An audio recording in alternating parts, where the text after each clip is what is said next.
Call meeting to order. Please rise for the Pledge of Allegiance. I pledge allegiance to the flag of the United States of America and to the republic for which it stands, one nation under God, indivisible, with liberty and justice for all. We made it through. I got it. Good job, guys. Yeah, somebody, my wife gets in church when I screw up her Day by prayers. day, we get better and better. This is an open meeting of the I'll Seward, never Nebraska be a governing good body. The city of Seward abides with the Nebraska Open Meetings Act in conducting business. A copy of the Nebraska Open Meetings Act is displayed on the north wall of this meeting room facility as required. Disclosure of meeting recording processes is posted in the meeting room. Each citizen may address the council regarding items included on the agenda and are asked to complete the hand in a speaker card to the clerk. Presenters shall approach the podium, state the name and address for the clerk's record, and are asked to limit remarks to 5 minutes. All remarks shall be directed to the mayor, who shall determine by whom any appropriate response shall be made. The city of Seward reserves the right to adjust the order of items on this agenda if necessary and may elect to take action on any of the items listed. Please call the roll. Taylor. Here. Streisand. Here. Tenius. Here. Singleton. Here. Worthing. Here. Francisco. Here. We have a quorum present. All right, thank you. We have 3 items this evening for the consent agenda. I'll move the consent agenda. Second. A motion and a second. Any further discussion? Seeing none, please register your votes. Please display the votes. Voting in favor, Francisco, Taylor, Tenius, Singleton, Streisand, Worthing. All right, thank you. Under administrative items, item number 1, consideration of a change order number 3 with Sampson Construction for the Seward Wellness Center project. Greg? Yeah, this is our third change order. We kind of pile up items, and there's a list of them included in your packet that we can talk about if you have any questions on them. None of them too significant, other than some additional concrete work at the Worthman Boulevard and Waverly Road. And so these add all together. Again, we have a huge significant savings on this project, an allowance built into the project. So technically this is a zero-sum change order. It doesn't change the price of the project at all, but it lists out all the things that we've worked on over the year, or over the last few months. I can answer any specific questions you have on any of the specific PCOs that were included in that, but other than that, no concerns. Any questions or comments from the council? If not, I entertain a motion. Move approve. Second. Motion and a second for approval. Any further discussion? Seeing none, please register your votes. Please display the votes. Voting in favor, Francisco, Taylor, Tenius, Singleton, Streisand, Worthing. And item number 2, consideration of a resolution to designate city items as surplus. Greg? Yeah, as you have seen in the past, we have more assortment of street signs, different named street signs. They are located in the hallway if you'd like to peruse. We're gonna do something a little bit different because they were pretty hot items before, and so we always wanna give back to the taxpayers that helped fund for these. So the way we're gonna do this is a given section of timeline. We're gonna start out at $20 per sign for the exciting ones that people really want, and then after a certain date on May 17th, we'll move down to $10 per sign, and then after May 24th, we'll move down to $5 per sign. People can come in and stop here to the municipal office and work with Sarah to pick out the ones they want, pay her, she'll mark them down, which ones went, for what price, and we'll go till they're gone. So, we wanted to list them now because otherwise we just are inundated with questions about why all these signs and where can they get them in this hallway. So, Any There you go. questions or comments for Greg? No sneak peeks. I see Pinewood right over there. Not that I should have said that. There's a resolution. If someone would like to introduce the resolution, they sure could. You introduce resolution has been introduced. It is designated as resolution number 2025-8. Liam would like to move that this resolution be passed and adopted. So moved. Second. We have a motion and a second. Please register your votes. Please display the votes. Voting in favor, Francisco, Taylor, Tenius, Singleton, Streisand, Worthing. All right, thank you. Item number 3, consideration of a resolution to add a 3% convenience fee to all non-utility debit and credit card transactions. Greg? yeah, this was, as you remember, we did this request for the golf course and we forewarned you there may be additional departments. Derek and I worked with the different department heads, and essentially we determined that basically every department except utilities, because we think utilities is a bigger issue. has recommended that we add this additional 3% convenience fee. All we're seeing is more and more and more credit card transactions, especially with Cassell going into place and things like that. People have an ability to perform that. The biggest one that was pushed was probably the pool. They really would like to see it, plus they have to get season pass information out, and they wanna add this to their information, so people are prepared and can make a decision about whether they wanna pay for their passes with a credit card, or if they wanna pay with, cash or check.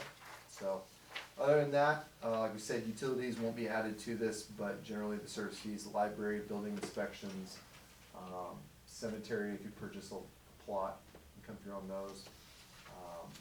And then obviously we talked about pool. There's a few odds and ends. If you pay for the Burnside keys, things like that with credit card, then that could be convenience fee. But if you pay your utility bills, we will not be charging convenience fee this time. Even though that amount is very significant. Like, that's a lot of revenue we're not generating. But that's a different conversation. Any questions or comments for Greg?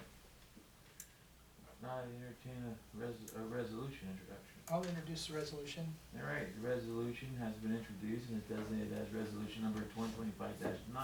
Would anyone like to move that this resolution be passed and adopted? So moved. Do a motion in a second. Please register your votes.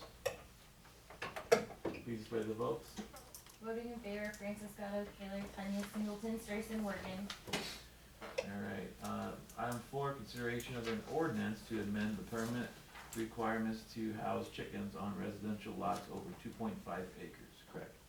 Yeah, we got a request from a citizen. I think this may have come to a few council members, in regards to Dylan's question in regards to what our ordinances are currently. Obviously, the situation with the price of eggs has pushed, and I've received, and me and Maddie have processed probably more chicken permits in the last year than I have in the last 4 years combined.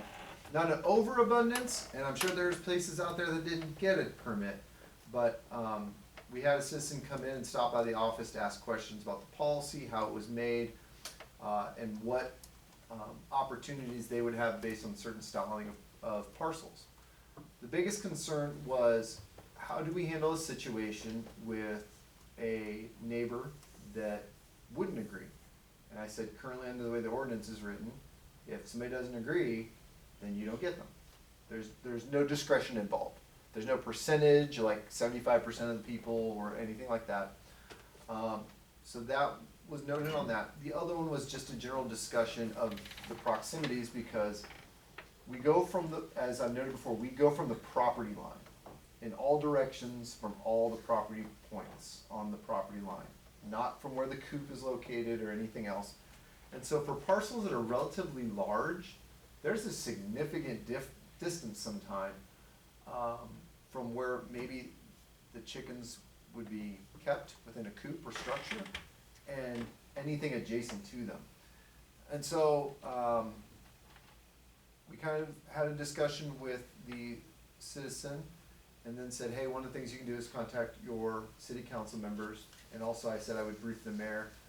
Mayor Eichmeyer asked my staff and I to go do some research, and so we pulled all the like chicken ordinances, and at the same time I think the same issue was going on in like Wahoo and one other towns, so we put it all together in a nice little form. We basically found out it's all over the place. There are some that are like, you need permission from everyone within 200 feet, and you can only have 4. No ifs, ands, or buts, we don't care what size. And there are some that are like, you don't need anybody's permission, and you can have as many as you want, as long as it doesn't become a nuisance and you don't have a rooster. Okay, and anything in between, any mix and match. Some of them are distance from coop, some of them are distance from property line.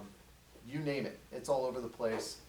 And so I went back and worked with the mayor, and we kind of worked with the property owner to come up with an idea. I want to thank Councilmember Francis Scott for kind of facilitating that discussion as well. We got a good amount of time together to kind of bounce different ideas off and troubleshoot, because we were trying to come up with workable solutions that I also had to work with the zoning team on. And so we did a lot of GIS work last week and drawing lots of lines and measurements and how would this work, and if we wrote it this way, what would this do? And you have to look at both the ones kind of in question, but then to apply that rule to what pops into your head. And so what you see here, one of the things that's noted is, for instance, in residential lots over 2.5 acres. Well, the first thing we had to do was go find all the residential lots we could think of that are over 2.5 acres in the city, and then start applying the rule and see how that would affect. And so we felt pretty confident that the item we came up with, which is the amendment to subsection 16 there, of section D of the chicken rules, as we call them. This is the very specific ones to housing chickens in residential lots. And it states that if the applicant for chickens lives on a parcel of more than 2.5 acres, then they must provide proof that there are no objections from the property owners or residents of any adjacent property of which any structure is within 75 feet of the location of the covered enclosure or coop. So what we said was, if you can measure 75 feet and there's not even a building from your coop, most of the time you're not even getting out of your own property, which we measure 75 feet anyway. A lot of the times you never even get remotely close to any other structure anywhere. And so we felt like that was a reasonable one. We measured where you would normally put coops on all the lots we could find. One of the lots in question already had chickens and goats and some other stuff, one of our grandfathered ones up north. But we were like, there's not many left, and we're never building any. We're not gonna plat in 2.5 acre residential lots ever again. That's just not gonna be a thing, most likely. For now, never say never. And so we felt like the rule was pretty specific to a certain demographic of different lots that we have. They tend to be semi-rural in nature as they were adopted in, like the one up north, I think it's the Coranda one. And so we felt like this was a reasonable adjustment to try and take in some of these lots that just ended up being under agricultural use. Dylan's here, and I mean, if you remember where he lives down by the wastewater plant, there were cows and hoofed animals, all kinds of fun things running around there a couple years ago. But as you know, it's been developed into and broken up and replatted into some residential lots, but the predominant homestead that Dylan lives in is still relatively large. It's, I think, probably closer to 2.75, 2.8 acres. And so substantially larger than your average one, and everything to the south of him is very agricultural and rural in nature. And so we felt like it's a workable rule. It meets some of the ones that we have in town still. We don't plan on having any more lots that will look like this. And so it's a reasonable work through for a policy purpose. And they're gonna typically be on the edge of town where it was rural before the city grew into that direction. And so I felt comfortable bringing this to the council with drafted the way it is. I know the original discussion, he was asking for more chickens than what we currently allow. I did not really want to open that up just because you're arguing over an arbitrary number. So if you say it's 7, and then somebody's gonna want 10, and then somebody's gonna want 13, and then 30, and if you're gonna go that route, then don't even have a limit on it, because you're just gonna be coming back here, changing it when somebody wants one more chicken. Again, it's a fight over arbitrary numbers. But that's why it was drafted the way it was, focusing on the distance, because our main concern was, being respectful of your neighbors. We are a city of the first class. Sometimes we do things, especially with animals, that it can start to look like we're more of a village if we do get too crazy. So we're not proposing cows or other hoofed animals on this, just simply to try to accommodate what his needs are in the least,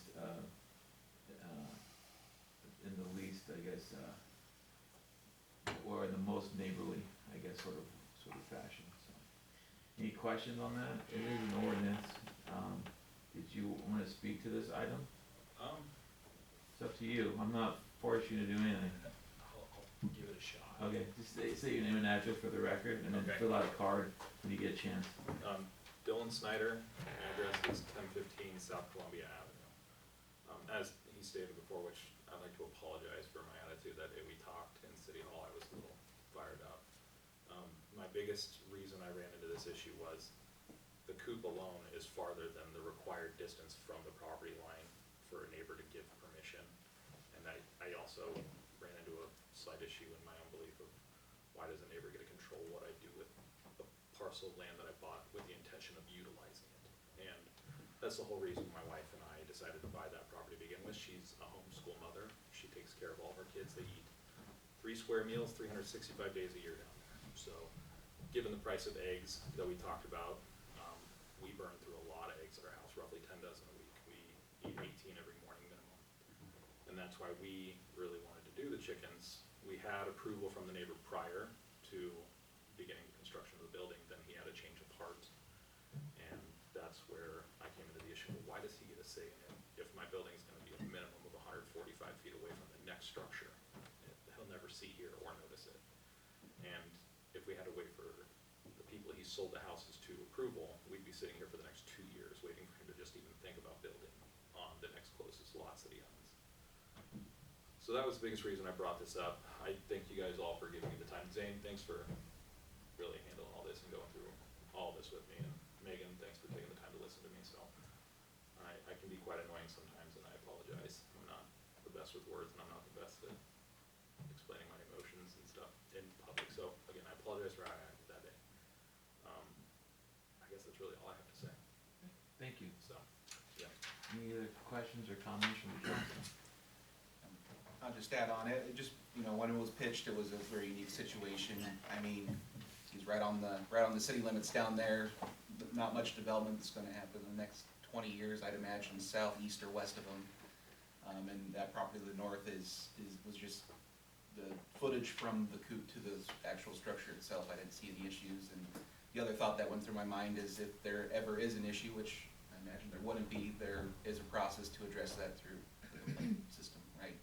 So I think the change is reasonable, doesn't create any other issues in other parts of the city. So Greg, just thank you for the work you put into it.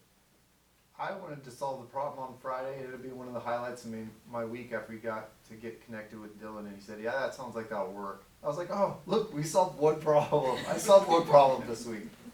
So thanks again to Zane too for just working the problem with me, and us trying to come up with a solution together, and all over the phone. So like we're yelling about maps, but we're not looking at the same map. It was super funny. I think we got a good solution. Any questions or comments from the council, or would someone like to introduce the ordinance? I'll introduce.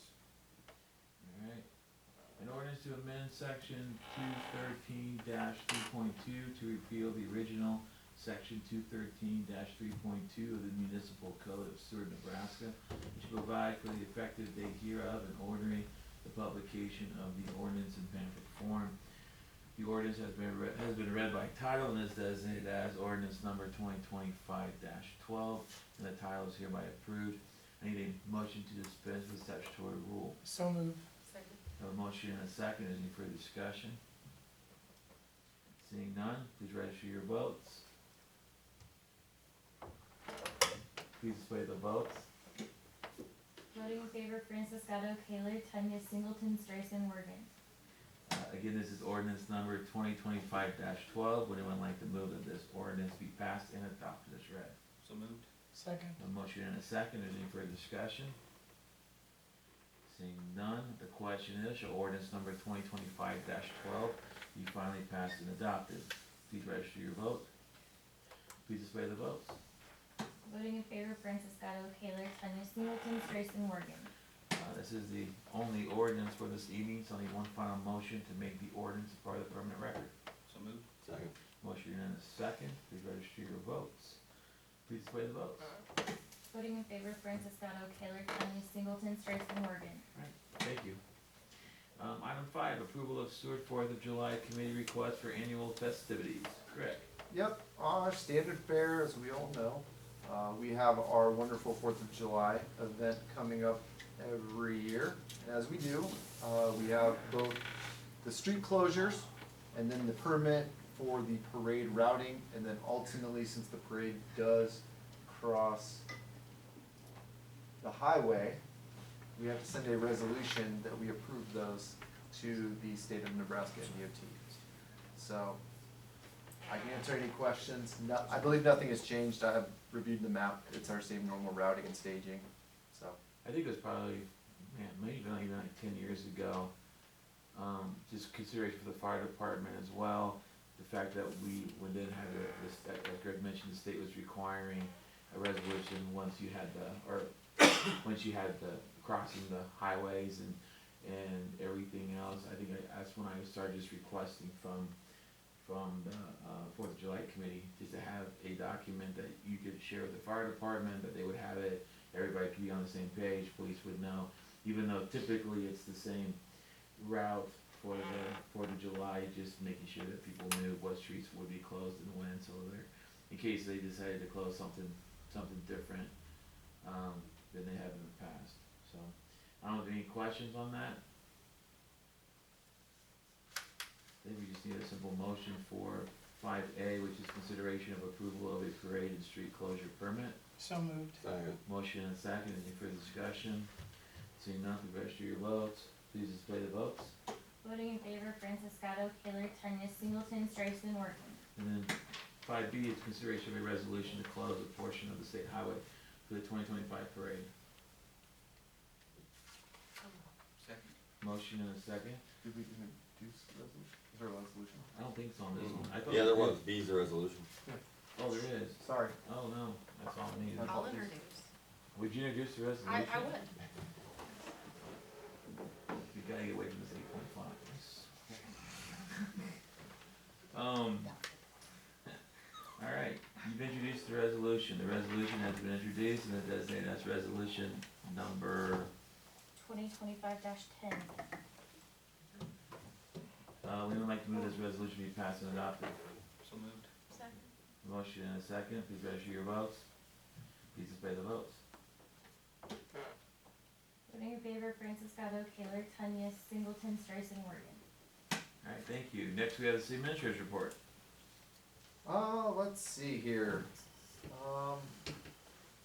The last week, just kind of some odds and ends, that just eaten up a lot of time. Internal items, some external items with the season changes, getting rec programming going and stuff, checking in with the wellness center. We're moving into budget season, so we're kind of finishing up, kind of halfway through the budget year items and prepping. With the new Cassell system, we've had to move all of that budget documentation over to a whole new system, and so I've been working with Sydney on that.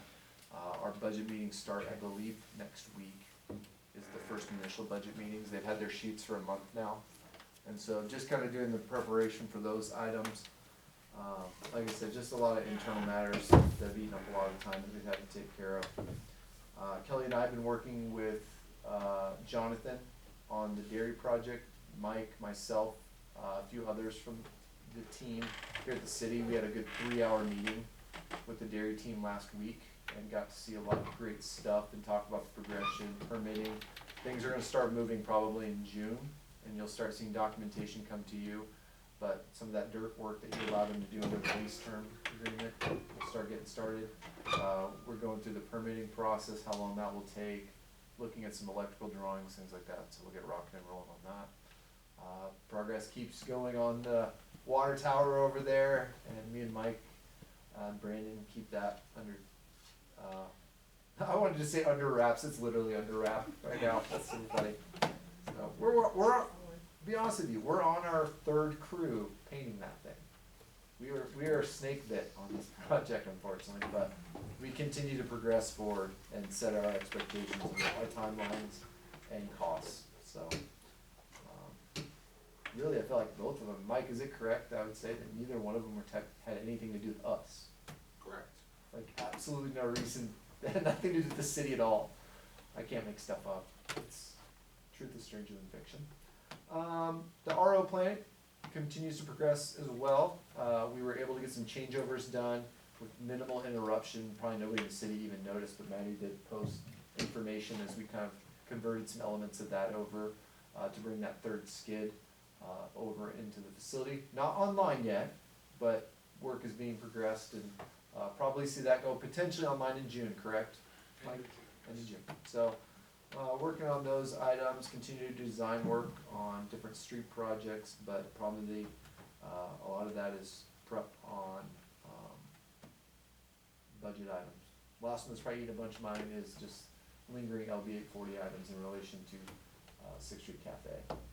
We were able to distribute funds to them and be a part of that project. I want to thank